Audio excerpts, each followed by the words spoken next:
Vous êtes chrétien, visionnaire et avide de profondeur?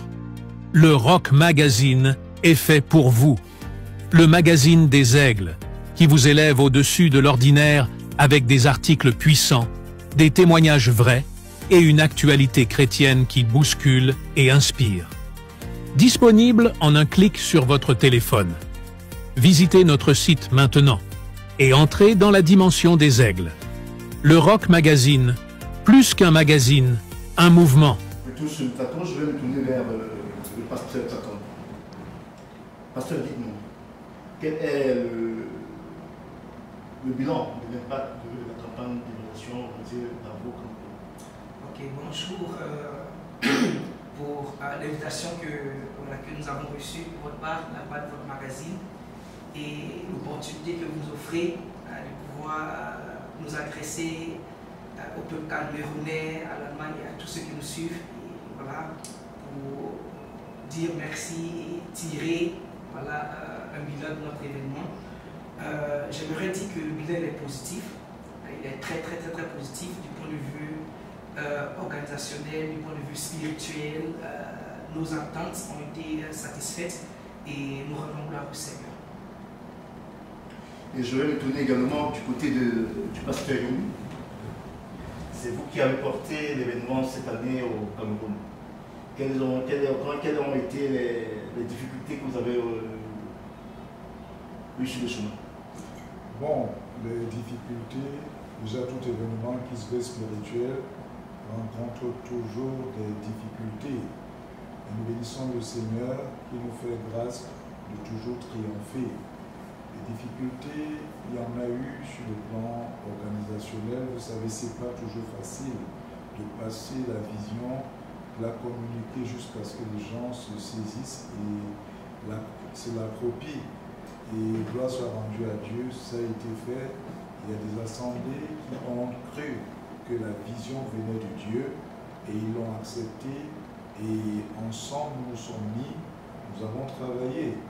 L'une des difficultés aussi que nous avons rencontrées, c'est la période même déjà choisie pour l'événement. Vous savez, le Cameroun est particulier, le mois de septembre est particulier. Déjà, c'est la veille des rentrées et les parents sont beaucoup préoccupés par les rentrées scolaires, surtout c'était vraiment la veille, et ils sont beaucoup préoccupés par les rentrées scolaires et ça fait en sorte que ça a limité le nombre de personnes qui pouvaient venir. Je crois que mais nous bénissons le Seigneur, ceux que le Seigneur a voulu qu'ils soient là sont venus, et dans notre pays aussi qui s'est abattu, et ça fait en sorte qu'il n'y ait pas des gens comme nous attendions, mais nous bénissons le Seigneur. Pour le reste, vraiment, tout s'est très bien passé. Nous ne pouvons que rendre grâce au Seigneur. Merci. Et je vais me retourner vers le pasteur Tatan. Dites-moi, pourquoi le Cameroun? D'abord, il faut dire que le Cameroun est un choix que le Seigneur lui-même a eu à faire. Après notre première édition en Côte d'Ivoire, nous avons porté en prière parce que, en toute chose, surtout en campagne d'évangélisation, il est toujours important de se laisser conduire par l'Esprit de Dieu. Ce n'est pas nous qui conduisons l'Esprit de Dieu, mais c'est l'Esprit de Dieu qui nous conduit là où il faut et à quel moment il faut porter la bonne nouvelle.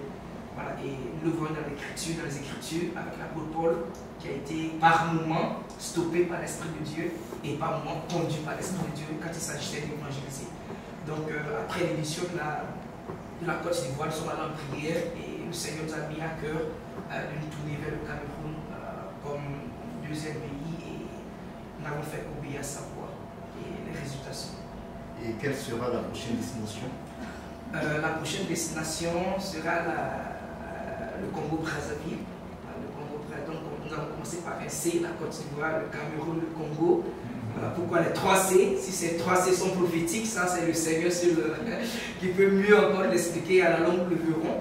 Mais la prochaine étape sera le Congo-Brazzaville, et là nous sommes déjà activement dans les phases préparatoires.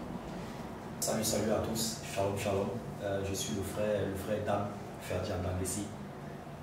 camerounais d'origine, principalement du sud des Boulevards. Bon, il faut dire que je suis aussi venu avec la délégation qui est venue d'Allemagne. Je suis venu avec mon père spirituel, mon père que j'aime beaucoup, l'évangéliste Paponda de la Côte d'Ivoire. Pour moi, il faut dire que cette évangélisation, c'est, comme il a aussi souligné, une très grande réussite. Mais pour moi, c'est encore quelque chose de particulier parce que ça s'est passé au Cameroun. J'ai déjà été aux premières éditions en Côte d'Ivoire. Et je me souviens, lorsque j'étais en Côte d'Ivoire, c'est moi qui mettais un peu la pression pour Papa Cameroun. Comme c'est un homme spirituel, il me disait il va prier. Mais moi aussi, quand même, il a prié et le Seigneur l'a convaincu. Parce que c'est un homme qui ne marche pas comme ça. C'est un homme qui a toujours besoin d'être convaincu par le Seigneur. Et puis il m'a approché, il m'a dit, mon fils, on va au Cameroun. J'ai dit, ok, j'étais vraiment content. Mais pour qu'on arrive jusqu'ici, c'était pas vraiment facile. Parce que moi, je me souviens des premières réunions qu'on a eues, il n'y avait vraiment pas d'espoir, quoi. Mais il me disait, fils, je suis un homme de foi et on va avancer avec la foi. Et puis, on a vécu ce qu'on a eu à vivre là. Pour moi, c'est particulier parce que, en tant qu'un jeune qui est sorti du Cameroun, qui est allé en Europe, quand tu viens au Cameroun, c'est pour faire la fête, c'est pour vivre, mais venir pour une évangélisation, pour implanter, pour apporter Jésus au peuple, aux nations, c'est vraiment quelque chose de grandiose.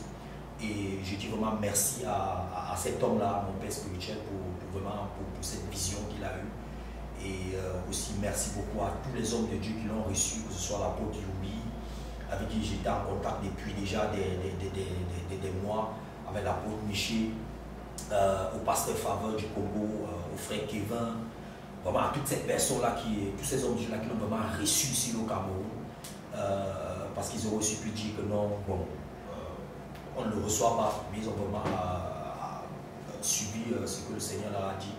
Et ils ont accepté de le recevoir. Et aujourd'hui, on a vécu ce qu'on a eu à vivre. Vraiment, merci beaucoup à toutes ces personnes-là. Merci beaucoup sur le magazine Europe de l'avoir reçu. On m'a dit qu'il devait l'interviewer depuis l'Allemagne. J'étais vraiment touché particulièrement parce que je connais le Cameroun. Les gens sont un peu poussés un peu l'argent ici au Cameroun. Mais l'avoir fait comme ça gratuitement et tout, c'est vraiment quelque chose de merveilleux. Et j'espère vraiment que quelque chose de grand a pu se faire pour les prochaines séances. Vraiment, merci beaucoup. C'est ce que je vois, vous n'êtes pas venu seul? Non, je me suis fait accompagner par une délégation de collaborateurs et collaboratrices de la EMC Church, basée en Allemagne, qui a été, disons, l'organisatrice principale de cette campagne d'évangélisation ici au Cameroun. J'ai moi-même participé à la campagne, mais j'ai vu du sourire sur le visage de ces enfants. Et pourquoi avoir choisi de faire cet élan de cœur? Il faut dire que nous avons une forme d'évangélisation qui s'inspire du ministère de Jésus-Christ, qui ne faisait pas seulement que prêcher, mais qui subvenait aux besoins matériels du peuple, c'est-à-dire lorsqu'ils avaient faim, Jésus-Christ multipliait le pain et le poisson et il nourrissait le peuple et il les nourrissait aussi de la parole de Dieu.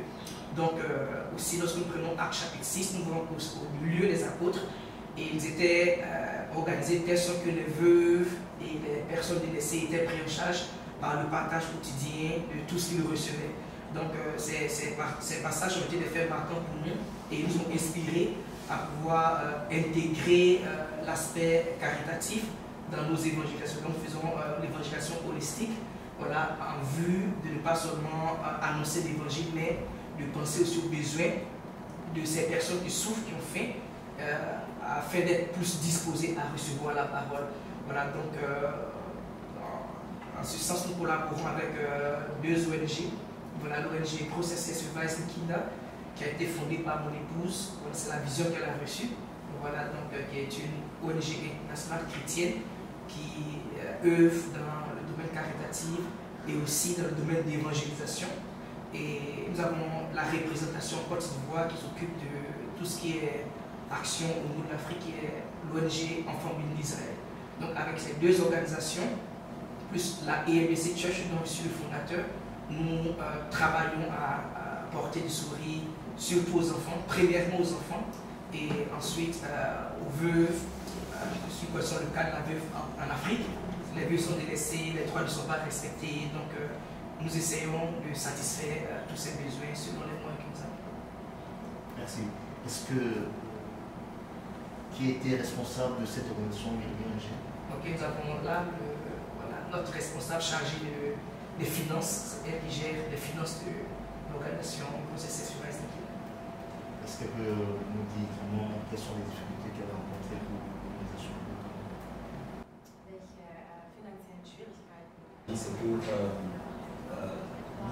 avons été confrontés pour comprendre que nous sommes faits des dons, nous sommes obligés d'attendre pour voir ce que les gens vont nous donner. Cette évangélisation, on a vraiment eu le don. Les personnes ont appuyé et on a pu vraiment subvenir aux besoins de ces 700 enfants qu'on a eu à rassembler. Et là, maintenant, nous allons parler d'un point qui me tient à cœur. Dites-moi, j'ai une question qui a été envoyée là. Pourquoi est-il important pour un serviteur de Dieu d'avoir des sources de revenus en dehors des offrandes? Je pense que c'est une très bonne question et c'est aussi un point délicat. Voilà, à mon avis, il est important que le serviteur de Dieu ait de bonnes entrées voilà, financières. Voilà, tout simplement, ça nous permet d'être indépendant. Voilà, parce que pour mieux servir le Seigneur, voilà, il faut avoir des entrées financières qui permettront d'être voilà, indépendant, de ne pas dépendre de quelqu'un et pour pouvoir mieux conduire la vision que Christ a confiée. Parce que lorsque tu n'as pas certaines ressources, il est pas vraiment difficile de rester fidèle à la vision qui t'a été confiée par le Seigneur et c'est ce qu'il fait aujourd'hui. Aujourd'hui, nous avons plusieurs serviteurs de Dieu qui n'arrivent pas à demeurer dans la vision voilà, pour des raisons financières. Donc un serviteur de Dieu qui est indépendant financièrement a cette possibilité de rester concentré, plus concentré sur la vision et pouvoir accomplir ce que le Seigneur voilà, lui a confié. D'accord. Je vais me retourner vers le pasteur Yomi. Cette question vous est dédiée. Pourquoi l'autonomie financière peut-elle en être pour permettez-moi, pourquoi l'autonomie financière peut-elle rendre possible de grandes campagnes comme celle qui a été organisée par le gouvernement? Ok, déjà comme nous savons, l'œuvre de Dieu a besoin de beaucoup d'argent. La première chose, nous parlons de l'œuvre de Dieu. L'œuvre de Dieu. L'œuvre du gouvernement de Dieu. Et tous les États qui ont des ministères se rassurent que chaque ministère est bel et bien un budget de fonctionnement. Et ce qui fait que les ministères fonctionnent efficacement sur la base de l'organisation, n'est-ce pas, de son État. Mais nous travaillons dans le gouvernement de Dieu. Ça, c'est la première chose. L'indépendance financière, nous disons que l'or et l'argent appartiennent à Dieu. La première chose que nous devons comprendre, si nous espérons, n'est-ce pas, avoir une indépendance financière, c'est déjà connaître celui qui nous a appelés, celui que nous servons, celui qui est le maître de la moisson, celui qui veut que les gens soient sauvés, celui qui aime les âmes plus que nous qui sommes juste serviteurs. Et de par ma petite expérience, il m'a toujours émerveillé dans toutes les croisades que je tiens. Je suis arrivé au point où je n'ai qu'une seule chose à faire. Seigneur, tu as dit aller. Et comme tu as dit aller, pendant que je vais, je te fais absolument confiance. Les dates sont là, je prie, j'attends. Et je suis émerveillé de voir comment Dieu pourvoit.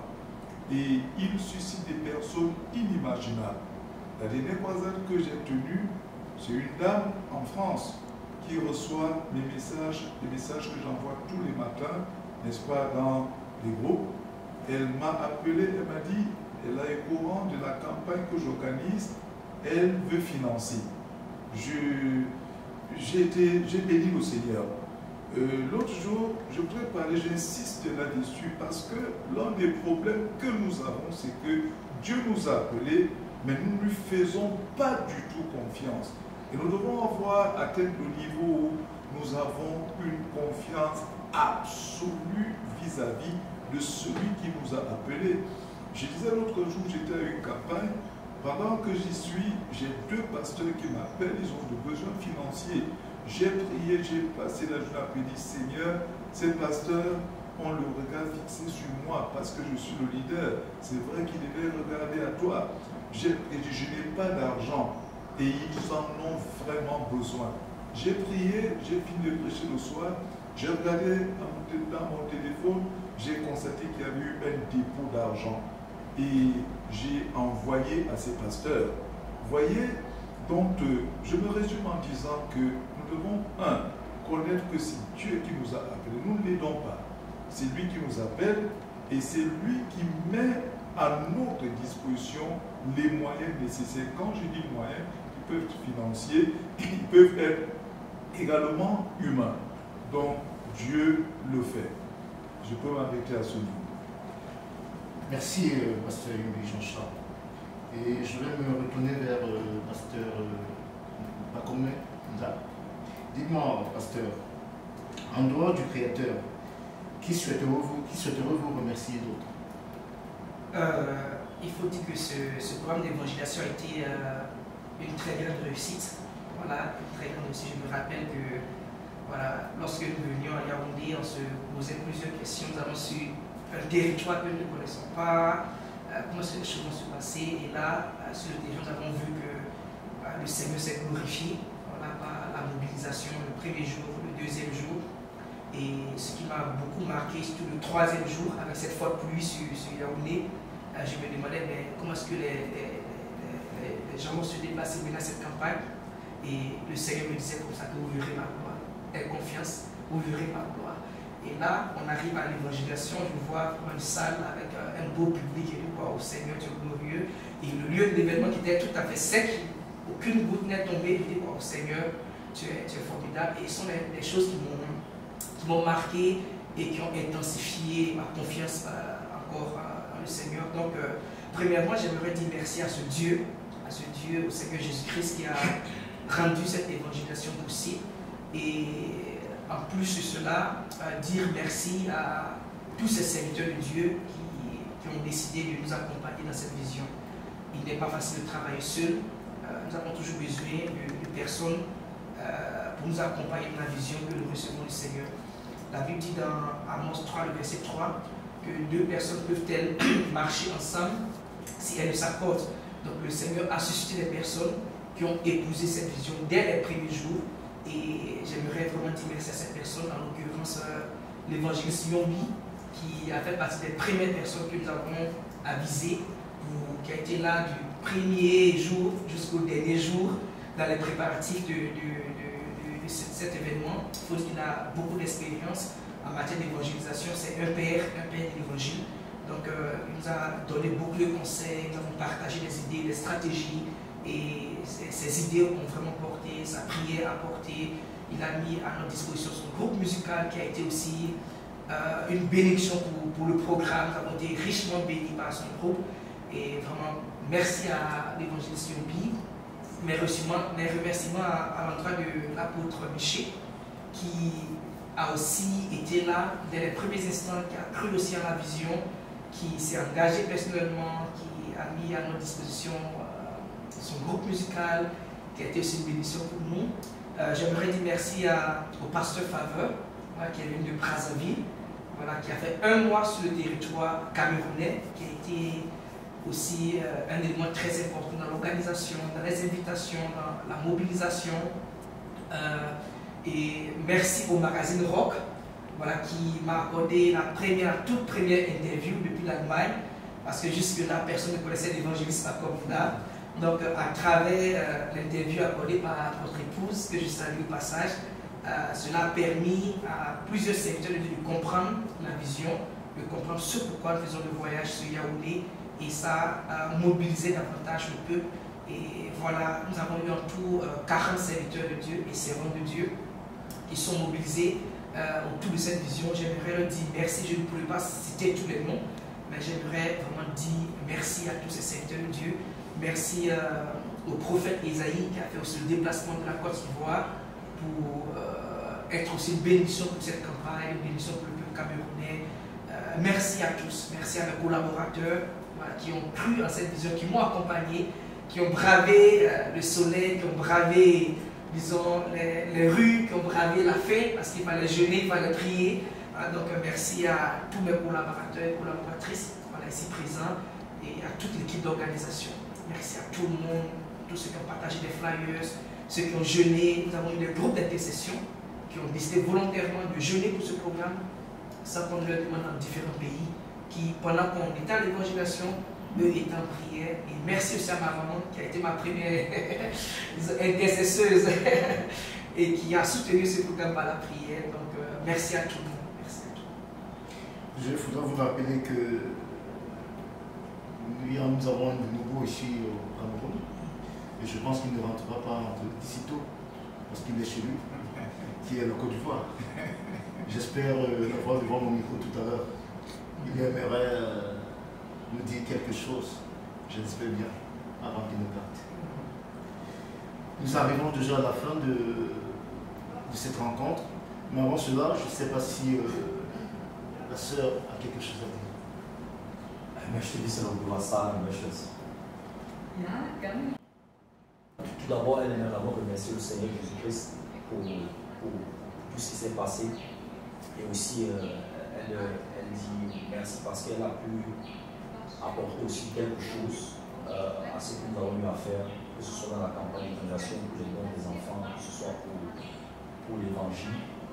Et elle croit que ce qui a été, que ce qu'on a eu à faire, cette évangélisation-là, va apporter beaucoup de fruits ici dans la ville. Merci. Nous arrivons déjà à la fin de cette rencontre et j'aimerais vous dire merci au nom de votre communauté. Et j'aimerais aussi dire merci au pasteur Émile pour cet amour à l'évangile que vous avez pour Dieu. Merci vraiment, que le Seigneur continue à vous bénir et qu'il permette de continuer l'œuvre que vous avez reçue comme mission. Et merci à pasteur Brown, pour tout ce que vous faites. Et je crois que dans un an, nous serons ensemble